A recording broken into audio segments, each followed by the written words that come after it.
80 o 90% de los casos. Siguiente, por favor. Bien, ahora hablando un poquito sobre su patogenia para entender cómo se produce esto. Generalmente decimos que es una patogenia incierta, por así decirlo, pero al inicio se planteó, por ejemplo, que se debía a una debilidad congénita de la pared del colédoco o incluso algún grado de obstrucción distal o una recanalización. Pero hoy en día existen dos teorías que son ampliamente aceptadas. La primera, como vemos aquí, la primera es llamada la teoría de la presencia de un segmento de obstrucción del clodoco distal y la segunda teoría es la teoría de la presencia de una unión pancreatobiliar anormal o UPBA, que esto causaría reflujo de enzimas pancreáticas. Pero ahora lo vamos a ver más a detalle. Entonces vamos primero a la primera, a la primera teoría. Esta teoría propone la existencia de un segmento estenótico, o sea, ¿no? Una estenosis congénita distal, que esto causaría la dilatación proximal por aumento de la presión y de la éstasis, ¿no? Y justamente detectar esta estenosis previa a la cirugía es importante, ya que si no se tratan, puede conducir incluso a episodios de colangitis recurrente, ¿no? Eso nos habla la primera teoría. La segunda teoría propone que la causa en sí de este quiste sería la presencia de una unión pancreatobiliar anormal. Y esto fue planteado por el radiólogo Donald Babbitt en 1973. Bueno, publicado en 1973, ¿no? Pero entonces recordemos qué es esta unión. Recordemos que la unión pancreatobiliar dentro de los parámetros normales suele tener un ángulo agudo entre el colédoco y el pancreático, ¿no? Como vemos ahí, hay un dibujito. Ya, entonces lo normal sería eso, que sea un ángulo agudo y que se encuentre esta unión dentro de la pared duodenal totalmente. Y lo normal es que mida de 4 milímetros o menos. Eso es lo normal. Entonces, en estos pacientes con quistes biliares la longitud es de 5 a 20 incluso, llega hasta 20 milímetros, a lo que se denominó síndrome del canal común largo. Entonces, esto es una unión pancreatobiliar anormal o UPB, UPBA.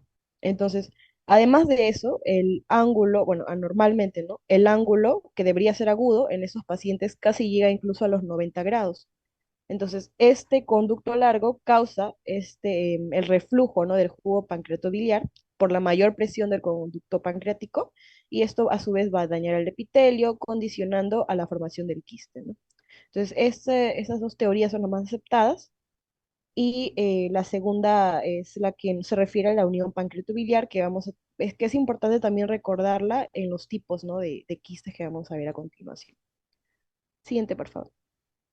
Bien, entonces acá tenemos la clasificación. Hay una primera clasificación que es la de Todani, que la conocemos, bueno, que es muy, muy conocida, que fue descrita en 1977, ¿no? Y se basa sobre todo en la localización del quiste y de su forma también, ¿no? Se divide en 5 tipos, como podemos ver en la tablita. El tipo uno es el 85% de casos, es más frecuente, y se refiere al tipo uno a una dilatación quístico fusiforme de la vía biliar común. Tenemos a su vez 3 tipos de tipo uno, ¿no? Tipo uno a 1B y 1C.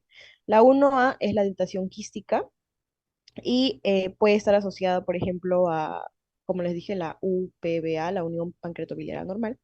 La 1B sería una dilatación focal o segmentaria. La 1C sería una dilatación suave o fusiforme del colédoco o del conducto extrahepático. También están asociados a UPBA, ¿no?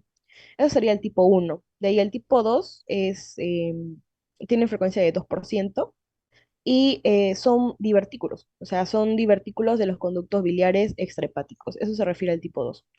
Ahora, por otro lado, el tipo 3, que equivale al 1 al 5%, son llamados también coledococele y se presentan como una dilatación de la vía biliar común limitado a la porción intraduodenal, como se ve también en las imagencitas. Em, y bueno, acá se escriben también dos subtipos, que podría ser el tipo 3A y el tipo 3B. En el 3A, el conducto biliar y el conducto pancreático ingresa al quiste y este drena hacia el duodeno. En cambio, el 3B sería que el quiste es un divertículo del conducto biliar común o del mismo conducto común, o del mismo conducto intraampular, o sea, dentro de la ampolla de Vater. Ya, eso es con respecto al tipo 3. Ahora, el tipo 4 también vemos ahí que se divide en dos, ¿no? El tipo 4 es más que todo, se presentan como múltiples, clasifican según su compromiso. Por ejemplo, 4A sería tienen compromiso intra y extrahepático. Es el segundo más frecuente en presentación y también está asociado a esta unión anormal que dijimos. Y por otro lado, el 4 es extrahepático. Entonces, eso es tipo 4A y 4B. Ahora, el tipo 5 equivale al 20% y solamente tiene compromiso intrahepático, ¿no? Es múltiple. A este tipo también se le llama enfermedad de Caroli. Y bueno, el tipo 6 es un nuevo tipo en sí que entró en una clasificación moderna, pero los casos en sí son muy raros, ¿no? Es más que todo una dilatación aislada del conducto cístico, una dilatación del cístico, ¿no? Bueno, en términos sencillos, como un resumen, el 1A sería un quiste extrahepático, el 1B sería focal, recordemos que es el divertículo, el tipo 3 es coledococele, 4A las extrahepáticas, 4B solamente las extrahepáticas y la tipo 5 sería la enfermedad de Caroli, ¿no? Como vemos en estas dos tablitas también. Siguiente, por favor. Ahora, la presentación clínica en sí es variable, pero existe una triada clásica que se refiere a la ictericia, al dolor abdominal en cuadrante superior derecho y a la masa abdominal palpable en hipocondrio derecho también, ¿no? Y se da fundamentalmente en la edad pediátrica esa triada entre 6 a 25%. Y también decimos, por ejemplo, que el 85% de los niños presentan dos de las tres características que mencionamos, especialmente masa abdominal e ictericia, ¿no? Pero recordemos que el más frecuente sería el dolor abdominal. Sobre todo, por ejemplo, en los tipos de quiste de colédoco fusiforme o cilíndrico, ¿no? Ahora, la edad de presentación también suele ser antes de los 10 años, ¿ya? Pero actualmente casi el 80% existe más o menos una correlación entre los síntomas y la edad. Entonces, por ejemplo, en neonatos, en lactantes o infantes, suele presentarse solo como una masa palpable y la ictericia por causa obstructiva, pues va a dar lo que son heces en color arcilla o hepatomegalia. Pero a medida que va creciendo los pacientitos, se agregan otros síntomas como náuseas, vómitos y también se acentúa más el dolor, ¿no? Ahora, con respecto a la rotura quística, es poco frecuente en sí, se da entre el 1 al 2% y ocurre únicamente en neonatos y lactantes. Entonces, ¿qué pasaría si es que se rompe un quiste? Pues esto va a ocasionar una peritonitis, ¿no? Que debe tratarse en sí con drenajes biliares de emergencia, ¿no? Pero son poquitos casos, de 1 a 2%. También, por ejemplo, cerca del 18% de los pacientes con dilatación de vía biliar presentan litos en el tracto biliar, ¿no? Llegando a presentarse hasta en el 9% de los casos pediátricos, siendo más frecuente los cálculos de bilirrubinato en un 58%, luego los mixtos y en tercer lugar lo de colesterol. Y un cuadro, por ejemplo, de pancreatitis se puede dar en un 23% de esos pacientes. Siguiente, por favor. Ya, ahora, con respecto al diagnóstico, se hace mayormente por lo que son las imágenes. Y lo que debemos evaluar sería, por ejemplo, el diámetro de la vía biliar, el sitio de esta dilatación, se debería describir, ¿no? Este sitio donde está y cuántas, cuántos quistes, por ejemplo, hay, cuál es la forma de la dilatación del conducto biliar, y también la presencia de esta unión anormal que hablamos en la patogenia, ¿no? La unión anormal pancreatobiliar o conducto largo, considerando que la longitud máxima del canal común es de 2,7 milímetros a la edad de 3 años o menos, de 4 a 9 años debería ser más o menos 4 milímetros, y de 10 a 15 años debería ser 5 milímetros, no más. Bien, ahora con respecto al diagnóstico prenatal, de rutina se debería hacer la ecografía prenatal, ¿no? Y justamente es útil para diagnosticar casos a partir de las 15 semanas de gestación. Ahora, cuando el paciente tenga estos síntomas marcados que habíamos visto, se recomienda medir, ¿no?, los niveles séricos de amilasa, de bilirrubina total y demás, demás parámetros incluidos en el perfil hepático. La amilasa, por ejemplo, el dolor abdominal suele presentarse cuando hay acumulación de estos jugos pancreáticos, ¿no? Por lo cual se encontrará hiperamilasemia. Mientras más pequeñito sea el paciente, la frecuencia de síntomas será incluso mayor, ¿no? Teniendo síntomas parecidos a la pancreatitis, como dijimos.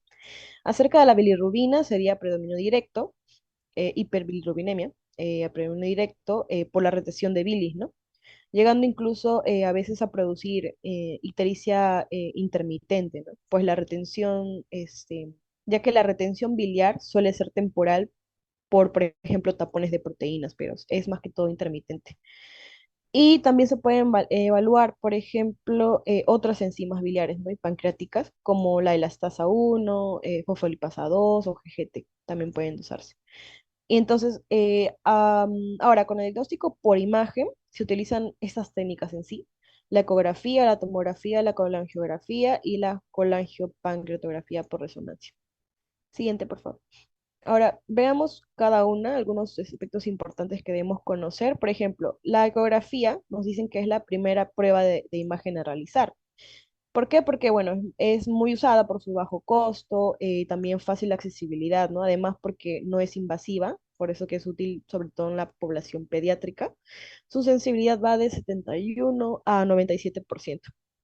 Pero aquí un temita es, por ejemplo, que en la ecografía puede ser un poco más difícil demostrar la comunicación del quiste con el árbol biliar, ¿no? Es como decir, detectamos el quiste, pero no sabemos en sí la comunicación netamente, dónde está ubicado en el árbol biliar.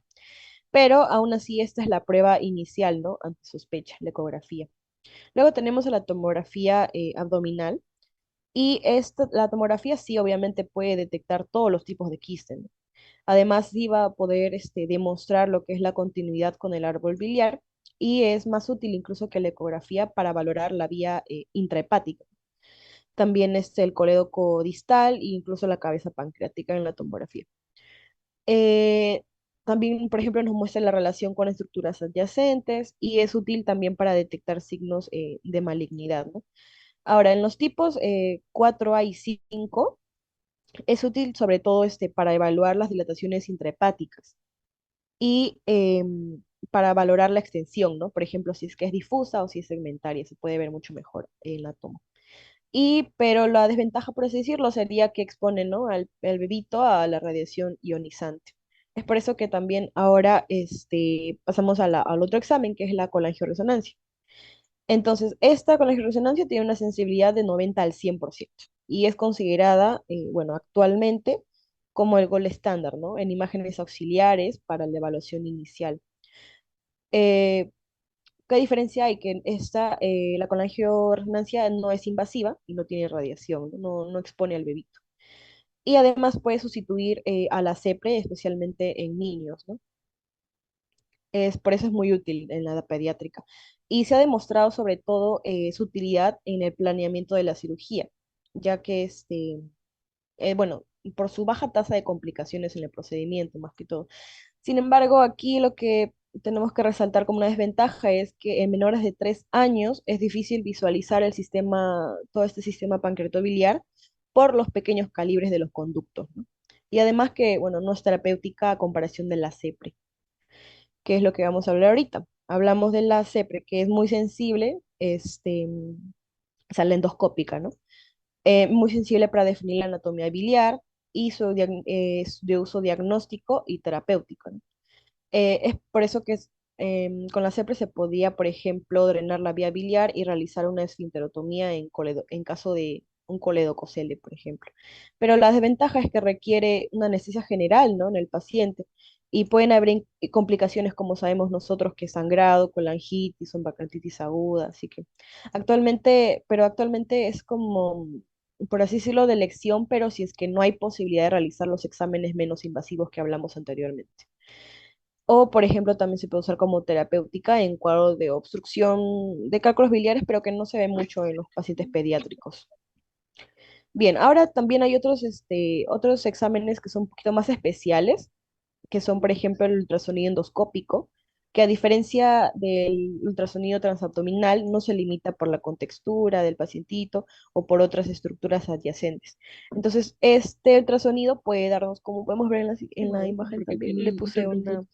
Tiene, le puse porque tiene, hay otros una grupos, reseñita ahí en el pero ultrasonido tiene, endoscópico. Entonces, esto nos puede dar unas imágenes detalladas de la pared del quiste, lo que también ayuda para detectar lesiones malignas, ¿no? Entonces, esto obviamente supera la colangiografía directa.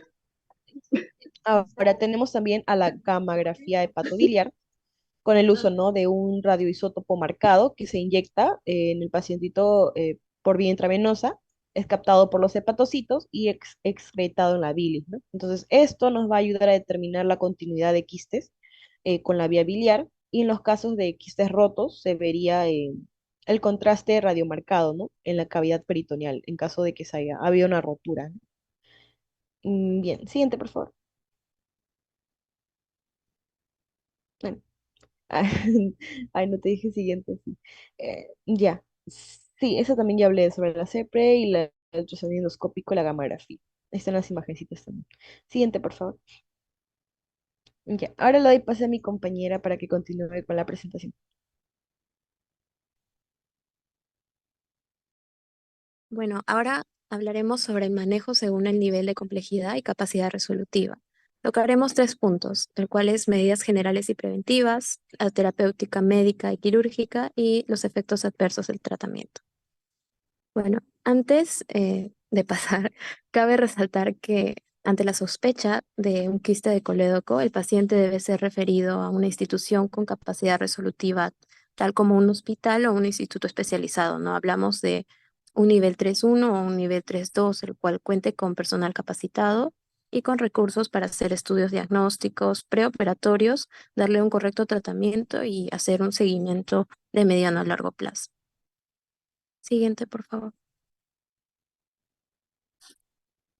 Bueno, dentro de las medidas generales y preventivas, como sabemos, la naturaleza de las malformaciones van a ser congénitas, por lo cual no hay forma de prevenirlas. Sin embargo, la actitud clínica o quirúrgica va a estar dirigida a diagnosticar precozmente las malformaciones y también realizar un tratamiento correcto para prevenir las posibles complicaciones. Como medidas generales tenemos tres. La primera, que va a ser la evaluación clínica del paciente con un equipo multidisciplinario de cirugía, ¿no? Acá van a entrar especialidades como la gastroenterología, la nutrición, cardiología, departamento de imagenología, hematología, neonatología o pediatría. Todo esto para tomar las decisiones de acuerdo a la condición clínica del paciente. Como segunda medida tenemos que frente a un diagnóstico prenatal debe haber una vigilancia tanto desde el embarazo hasta el parto.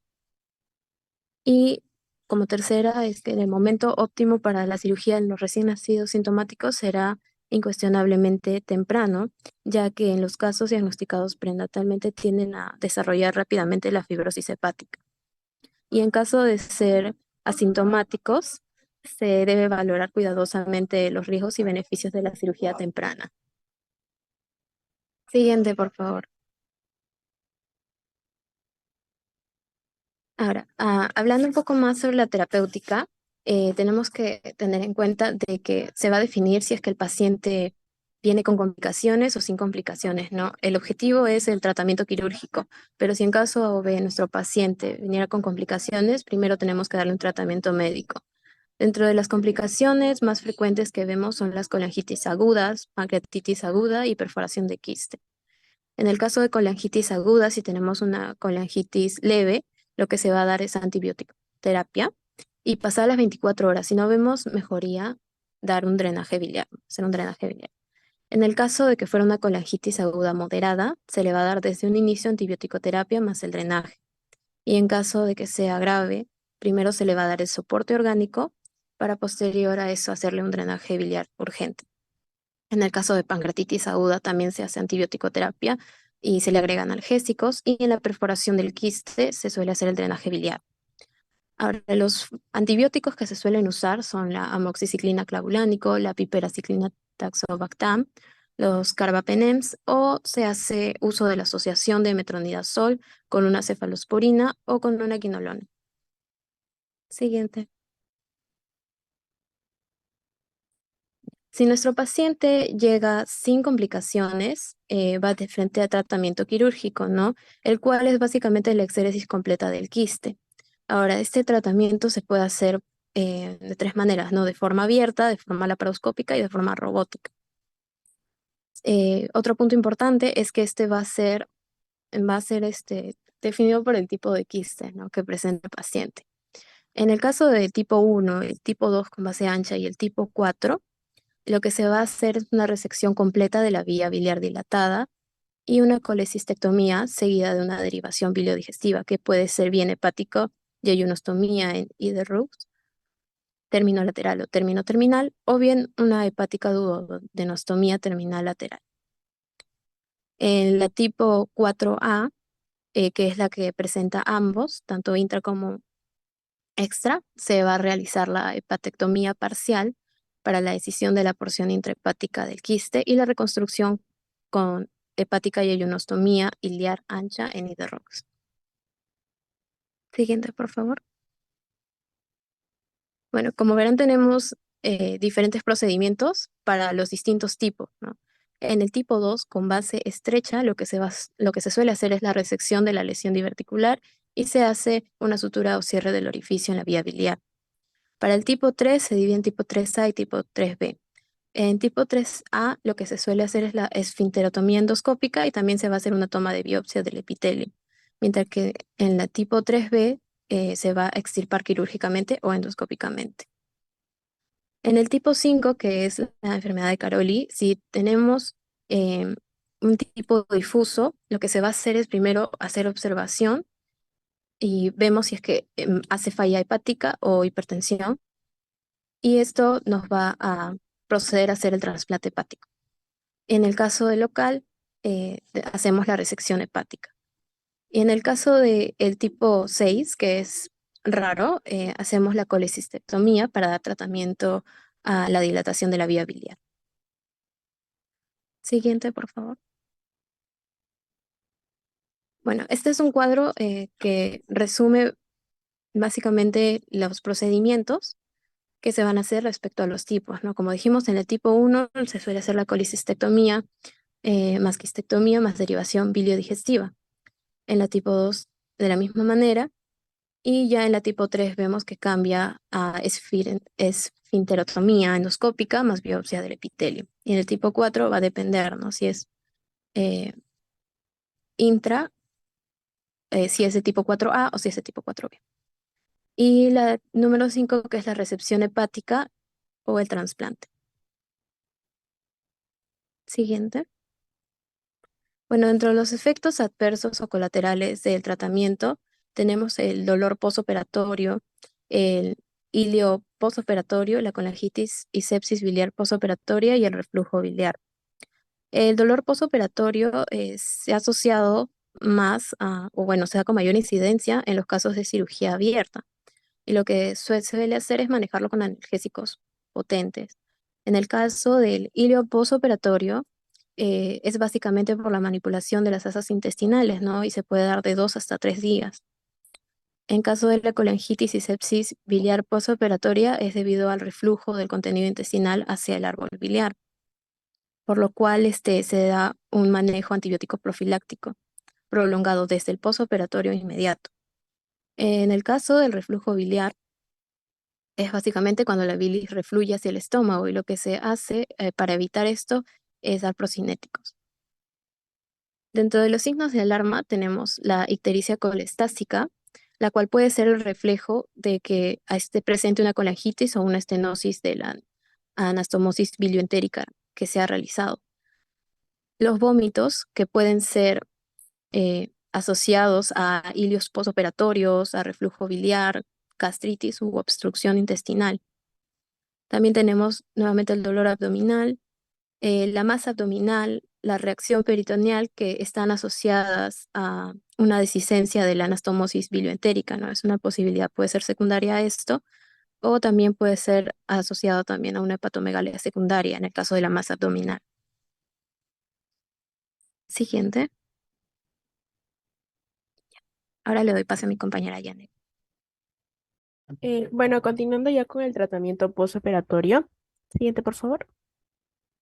Bueno, el tratamiento o la asistencia postoperatoria, más que todo acá se habla de que la alimentación oral se inicia una vez ya que el líquido de la sonda gástrica se aclara. Ya esto va a ser habitualmente al segundo o tercer día postoperatorio, ¿no? Entonces hay que tener en cuenta que el drenaje abdominal se retira al quinto día si es que no existen indicios de fuga de la anastomosis bilentérica. Las complicaciones del abordaje laparoscópico van a ser parecidas o menores que las de una cirugía abierta, ¿no? En la cual acá se van a dar complicaciones ya iniciales como tardías, que lo diré más adelante. Siguiente, por favor. El postoperatorio inmediato que transcurrió ya sin complicaciones, y a estos pacientes se les va a dar de alta con una antibioterapia prolongada, que se va a dar con la amoxicilina con ácido clavulânico durante 6 meses, ¿no? Ya en los casos de los pacientes con quiste colódoco que requieren un seguimiento periódico estrecho, ya con el objetivo para así poder detectar de forma precoz la posible aparición de un colangiocarcinoma, ¿no? Entonces, los quistes de tipo 1 son los que con más frecuencia sufren degeneración maligna, ya seguidos del tipo 4A, ¿no? En los quistes ya de tipo 4A, la mayor parte de las veces se deja intacta, ¿no? Entonces, la porción quística intrahepática, por lo que deben ser sometidos ya a un seguimiento muy estrecho, ¿no? Entonces, todos los pacientes, la revisión debe ser los primeros 6 meses y posteriormente semestral. Se va a realizar con la realización de un hemograma o bioquímica con un perfil hepatobiliar y la ecografía abdominal, ¿no? Este seguimiento debe mantenerse de por vida, ya que el riesgo de un colangiocarcinoma aumenta con los años. Entonces, en el caso de, si es que es resecar el quiste por completo, reduce ya el riesgo. Entonces, no lo va a evitar de todo, pero hay varios casos de colangiocarcinoma en los años que puede volver a aparecer, ¿no? Siguiente, por favor. Dentro de las complicaciones vamos a tener intraoperatorias, postoperatorias clase tempranas y tardías. Dentro de las intraoperatorias vamos a tener a la lesión de la vena porta, en la cual acá se puede evitar esta complicación ya manteniendo ya la disección lo más cerca posible de la pared del quiste, ¿no? Cuando va a existir alguna inflamación o una adherencia perioquística grave, hay que abrir el quiste en su pared anterior y poder separar con cuidado las paredes izquierdas como también posteriores del quiste de la vena porta. Y en ahí mientras se observa interna y externamente, ¿no? Entonces puede ayudar a impedir lesiones de la vena porta.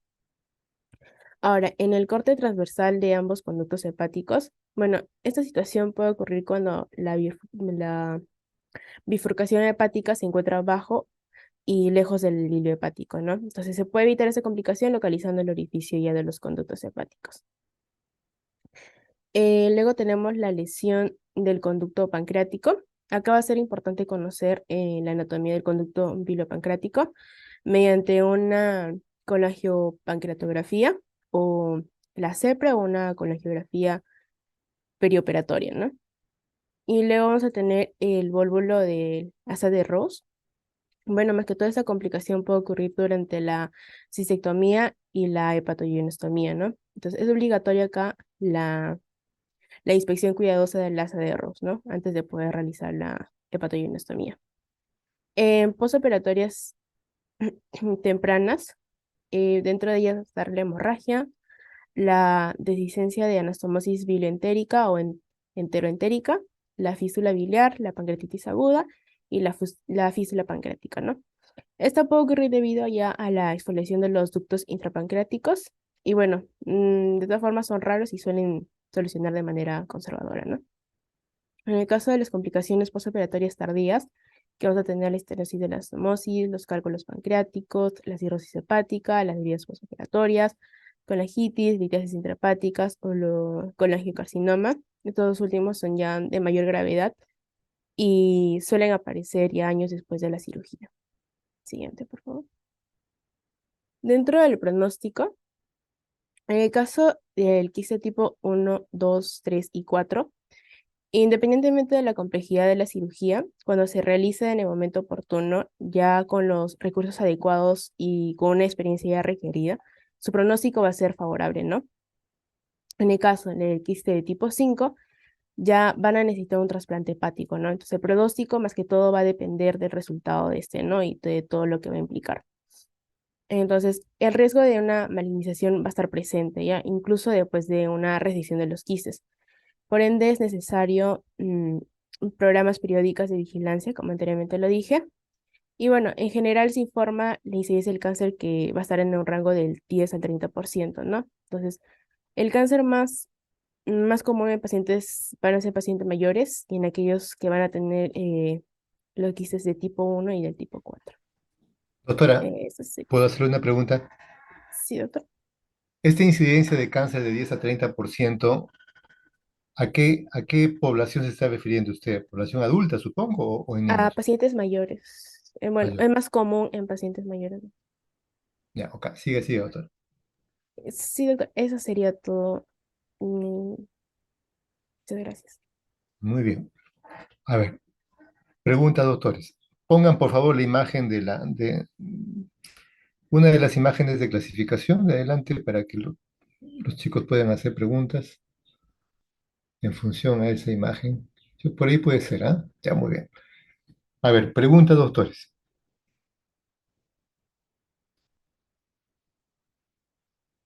Ángela, dale. Mm, doctor, mi pregunta era, ¿existe riesgo de que algún quiste se malignice?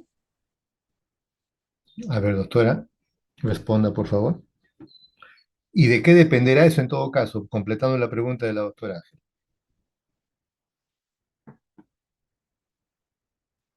Em, sí, doctor.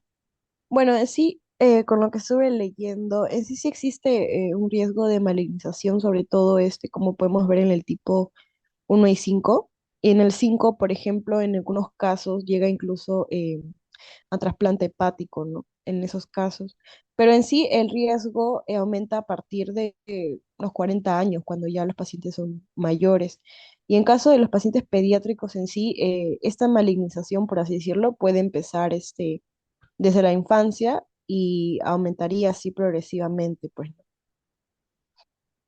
Una pregunta, doctora. ¿Ha encontrado algún tipo de estadística de seguimiento de pacientes infantiles, ¿no es cierto? De niños operados de quiste de colédoco que hayan llegado al cáncer.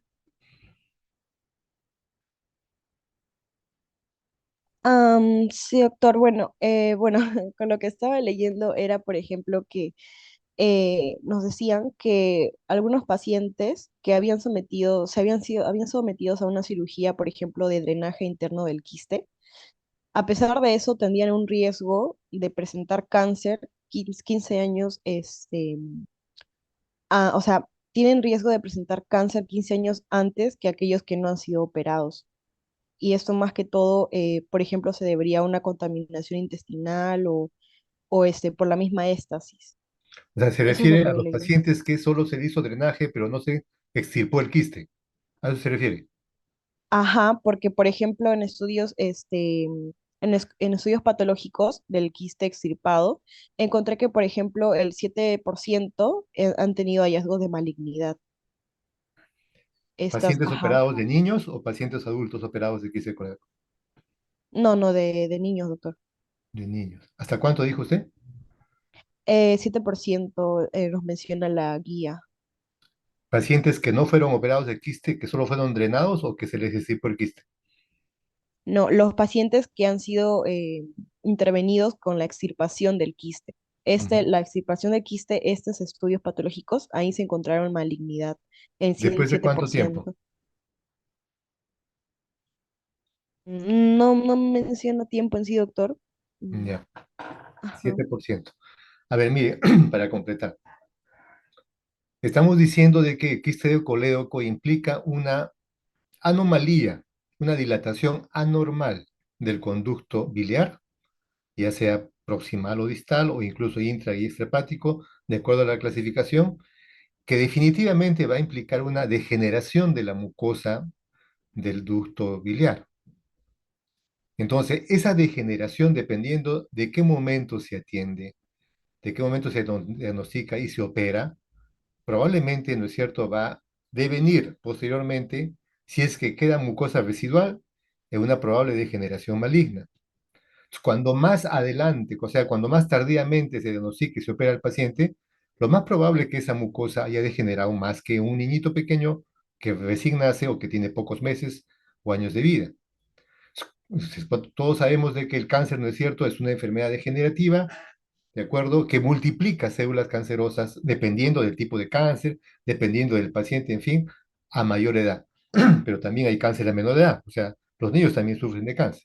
Pero en particular, esta patología, nosotros no vemos cáncer infantil de colangio carcinoma en niñitos, ¿no? O sea, yo tengo muchos años ya como cirujano pediatra, nunca he visto un colangio carcinoma asociado al quiste de colédoco. Pero como bien dijo la doctora, ¿no es cierto? Estos casos se ven después, ¿no? Ya sean niños o adultos operados de quiste de colédoco, después de operados, sobre todo en los adultos, se va a ver una degeneración maligna. En los niñitos, yo no conozco un seguimiento que se han sido operados de niño y se haya detectado en esos niños cáncer después de pronto el 7% que la doctora ha mencionado es una estadística confiable, una estadística seria, digamos, es probable, pero yo no la podría ratificar. Pero lo cierto es de que esa mucosa, ¿no es cierto?, del conducto biliar degenerada, dilatada, definitivamente no es una mucosa normal. Y a posteriori, seguramente, si queda algo residual, podría degenerar en un cáncer, en un colangiocarcinoma. ¿De acuerdo? Entonces hay que tener en cuenta eso. Obviamente, un adulto, esa posibilidad es mucho mayor, ¿no? Mucho mayor. Por eso es que la doctora ha mencionado bien que hay que hacer seguimiento, ¿no es cierto?, prolijo de estos pacientes operados de quiste de colédoco en adultos. En niños generalmente van bien. Las complicaciones que ha mencionado son también las propias de un niño. Todas las complicaciones que ha mencionado la doctora también ocurren en el niño. Dehiscencia de la anastomosis, ¿no es cierto? Colangitis, estenosis de la anastomosis, qué sé yo, peritonitis biliar cuando hay dehiscencia. Todo eso también ocurre en niños. Y el manejo es más o menos parecido. Muy bien. ¿Alguna otra pregunta?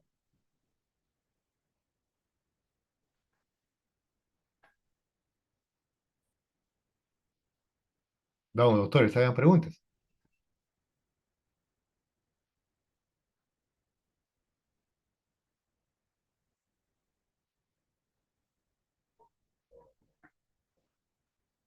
Muy bien, yo tengo una pregunta. A ver, la doctora, ¿de qué depende que el cirujano haga una derivación, ¿no es cierto?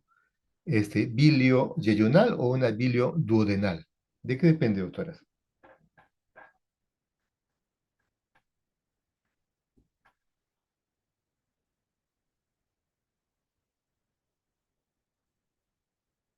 ¿Me están escuchando? ¿O estoy hablando solo?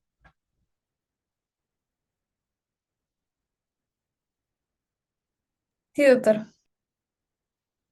A ver, ¿podrían responder?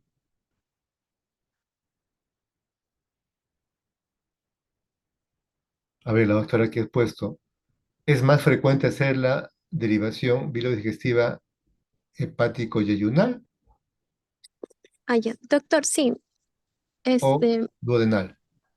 había leído que es más frecuente que se realice la yeyunostomía, la hepático-yeyunostomía de Iderux, más que la duodenostomía. ¿Por qué?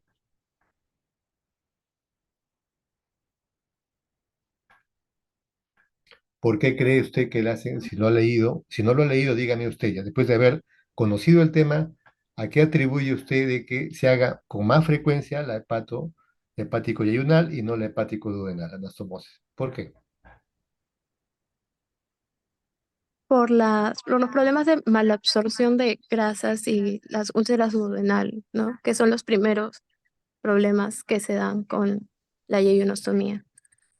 Por eso es que ¿Cuál, con la duodenal o con la yeyunal?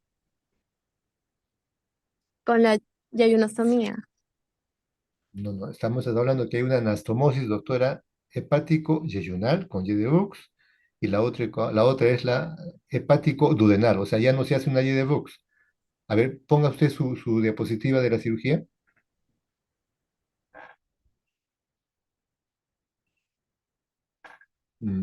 A ver. El dibujito para ser más gráfico. ¿Dónde está?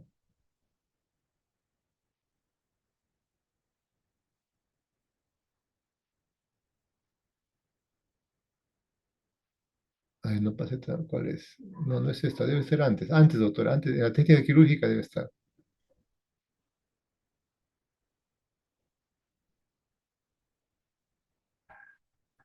Ese es el diagnóstico, en el tratamiento, a ver, eso es el diagnóstico, tratamiento, vaya más lento. Por ahí debe haber un dibujito.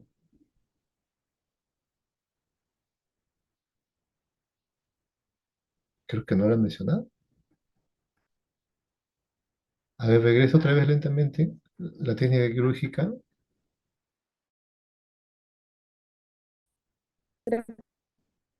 Ahí, a ver qué dice ahí. ¿Qué dice ahí? Miren, esta, por ejemplo, es la hepático yeyunal, ¿no es cierto? Vean que sale del hígado el hepático común, ya han resecado el quiste, entonces por debajo del colon está ascendiendo el asa yeyunal, ¿de acuerdo? Y el otro asa está anastomosada en el yeyuno que va, ¿no es cierto?, distalmente. Entonces, esta es la hepático yeyunal, anastomosis, o sea, una derivación biliodigestiva entre el hepático común y el yeyuno, con Y de Vaux.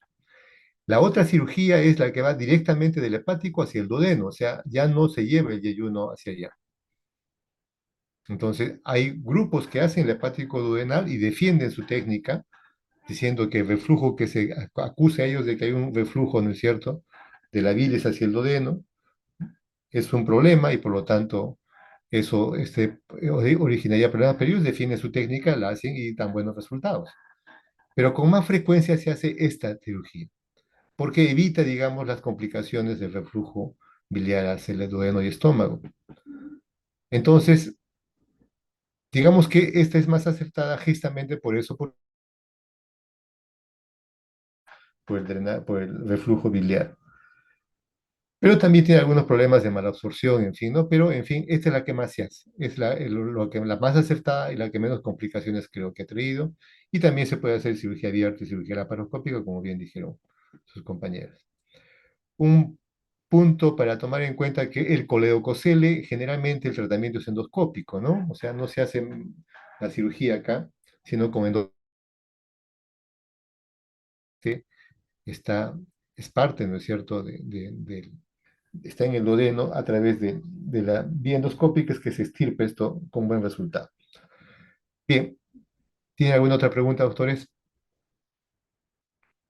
A ver, para culminar,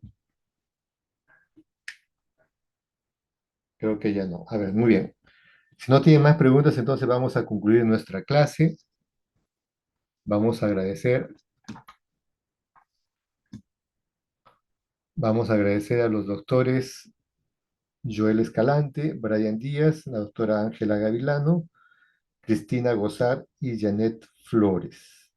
Gracias, doctores, su exposición ha sido buena, han respondido preguntas, lástima que sus colegas no pregunten más. Vamos a ver. Bien, entonces si no hay más preguntas, yo les agradezco mucho su participación, la exposición a los doctores, lo han hecho bien, y nos vemos la siguiente semana con las clases en cada grupo. ¿De acuerdo? ¿Listo? Gracias, doctor. Sí, Gracias. doctor, gracias. Muchas Listo. gracias, Gracias. doctor. Joel, Gracias, doctor. Hasta luego, doctor. Brian, Ángela, Cristina y Janet, muy bien, doctores. Entonces nos vemos la próxima semana. Muchas gracias. Y hasta